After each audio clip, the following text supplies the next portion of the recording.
முதல்ல நம்ம இங்கே எதில் என்ன பார்க்குறோம் அப்படின்னா, ஒரு புயல் வந்துடுது அந்த கலிலேயா கடலில். அந்த அந்த நேரத்தில் ஏசப்பாவை பார்க்க போகிறோம். நம்ம இப்போ இந்த கதைகள்லாம் நம்மளுக்கு நல்லா தெரியும். ஸோ அங்கங்கே மட்டும் தான் நம்ம பார்க்க போகிறோம். அந்த டிசைர் ஆஃப் ஏஜஸில் எழுதும்போது அழகாக எழுதுகிறாங்க. இருட்டு, இந்த புயல் அடித்து கொண்டிருக்கும் போது இருட்டு. அப்படியே அவங்க கிளம்பி அந்த போட்டில் ஏறி போகும்போது அப்படியே ப்ளசண்ட்டாக இருந்துச்சு. சூரியன் வானில் விளிர்ந்து கொண்டு இருந்துச்சு. ஒரு ப்ளசண்ட் அழகாக ப்ரீஸ். திடீர்னு அப்படியே மேகங்கள் வந்து சூழ்ந்துருச்சு, இருட்டிருச்சு. இப்போ பயங்கர இருட்டு, அதில் மின்னல் வெட்டுது, இடியின் சத்தம், போட் கவுந்துருமோன்னு பயப்படுற அளவுக்கு பயங்கரமான பெரிய அலைகள். சீஷர்கள் ஏசுபாவோடையே தான் இருந்தவங்க. அவர் பண்ணுற அத்தனை அதிசயங்களை பார்த்துருக்காங்க, மறந்தே போயிட்டாங்க. அவர் கூட இருக்காருங்கிறதே மறந்துட்டாங்க. அவங்களுடைய சொந்த முயற்சியில் அவங்க எல்லாருமே மீனவர்கள், பயங்கர ஸ்ட்ராங்காக தேர்ச்சி பெற்ற மீனவர்கள். ஸோ அவங்களால முடிஞ்ச அளவுக்கு எப்படி இந்த மாதிரி புயல் வந்தால் காப்பாற்றிக்கணுமோ, உள்ளே உழுகிற தண்ணியை வேகமாக எடுத்து வெளியே ஊற்றுறாங்க, அந்த பாய் மரத்தை அது இறக்குறாங்க, என்னென்ன பண்ண முடியுமோ அவங்க அதெல்லாம் செஞ்சிட்ருக்காங்க. இன்னும் நடக்கலை. அடுத்த நிமிஷம் ஒரு பெரிய அலை வந்துச்சுன்னா உள்ளே போயிடுவோம். அந்த மாதிரி சூழ்நிலையில் திடீர்னு ஞாபகம் வருது. எப்படி ஞாபகம் வருது? ஒரு மின்னல் வெட்டுது.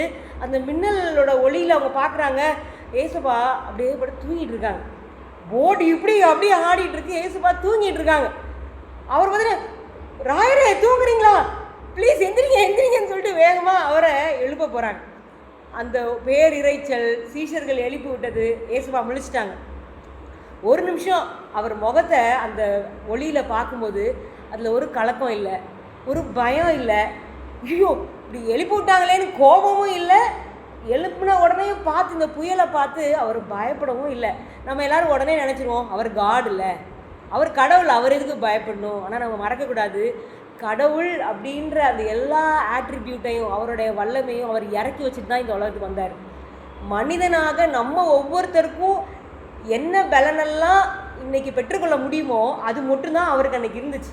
அப்போ ஏசப்பாவோட முகத்தில் சமாதானம் இருந்துச்சு அப்படின்னா, பயம் இல்லை அப்படின்னா, அதுக்கு அருமையாக காரணம் சொல்கிறாங்க. அவர் பரலோக தேவன், பிதாவுடைய அன்பிலையும் அக்கறையிலையும் நம்பிக்கை வச்சுருந்தாரு அப்படின்னு சொல்லி சொல்கிறாங்க. அவர் அன்னைக்கு எந்திரிச்சு சமாதானத்தோடு அந்த புயலை பார்த்தது, not as master of earth and sea and sky. நம்ம பாட்டு பாடுவோம்ல, master the tempest is raging, சூப்பரான பாட்டு.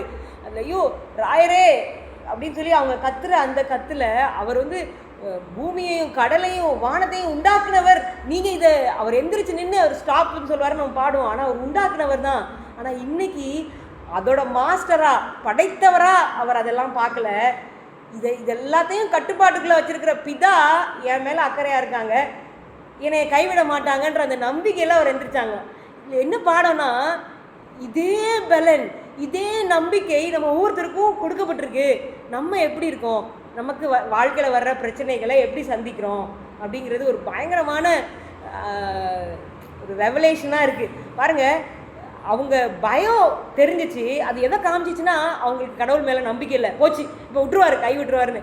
ஆனால் ஏசுபாவுக்கு பயமே இல்லை, ஏன்னா அவர் பிதாவை நம்பினார் அப்படின்னு சொல்லி.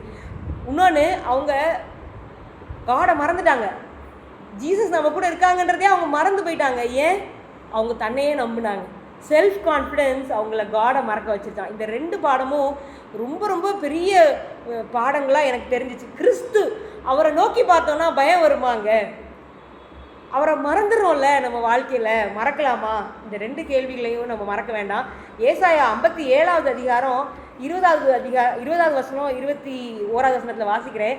துன்மார்க்கரோ கொந்தளிக்கும் கடலை போல் இருக்கிறார்கள், அது அமர்ந்திருக்க கூடாமல் அதன் ஜலங்கள் சேற்றையும் அழுக்கையும் கரையில் ஒதுக்குகிறது. துன்மார்க்கருக்கு சமாதானம் இல்லை என்று என் தேவன் சொல்லுகிறார். துன்மார்க்கர்னா யாரு அப்படின்னா, நம்ம எல்லாரும் கெட்டவங்கன்னு நினைக்கிறோம். துன்மார்க்கர், வேதாகமம் நீதிமான்னா யாருன்னு சொல்லுது? ஆபிரகாம் தேவனை விசுவாசித்தான், அது அவனுக்கு நீதியாக எண்ணப்பட்டது. யார் யாரெல்லாம் கடவுள் மேலே நம்பிக்கை வைக்கிறீங்களோ நீதிமான்கள். அப்போ நீதிமானுக்கு ஆப்போசிட் துன்மார்க்கன். யார் துன்மார்க்கன்? கடவுள் இருக்காருங்கிறத மறந்து போனவன் தான் துன்மார்க்கன், கடவுளை நம்பாதவன் தான் துன்மார்க்கன். அப்படிப்பட்டவங்களுக்கு சமாதானம் இல்லை. நமக்கு சமாதானம் இருக்கா இல்லையா அப்படிங்கிற கேள்வியை வச்சு நம்ம நீதிமானா துன்மார்க்கனா அப்படிங்கிறத என்ன செய்யலாம், நம்மளே கண்டு கொள்ளலாம்.